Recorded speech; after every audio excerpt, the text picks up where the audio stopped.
15 वजा 15 भागिले 15 गुणिले 6 बरोबर किती? तर हे उदाहरण आपण बॉडमासच्या रूलनुसार सोडवणार आहोत, म्हणजे कंचे भागुबेवच्या नियमानुसार. तर या गणितामध्ये 3 क्रिया आहेत, भागाकार, गुणाकार आणि वजाबाकी. तर बॉडमासच्या नियमानुसार सुरुवातीला आपल्याला भागाकार करावा लागतो. त्यामुळे 15 भागिले 15 केले म्हणजेच 15 एक्के 15 आणि दोन संख्येमधल्या एका संख्येला वजा चिन्ह होते, त्यामुळे एकला चिन्ह येणार आहे वजा चिन्ह. त्यानंतर पुढचे 15 आहे तसे लिहून घेतले आणि मागचे गुणिले 6 आहे तसे लिहून घेतले. त्यानंतर इथे वजाबाकी आणि गुणाकार या दोन क्रिया आहेत. तर या दोन क्रियामध्ये नियमानुसार सुरुवातीला आपल्याला गुणाकार करावा लागतो.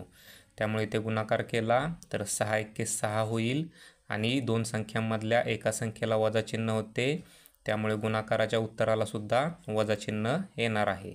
त्यानंतर पुढचे 15 आहे तसे लिहून टाकले. त्यानंतर 15 मधून 6 गेले तर उरतील 9. तर या प्रकारे आपल्याला उत्तर मिळाले 9.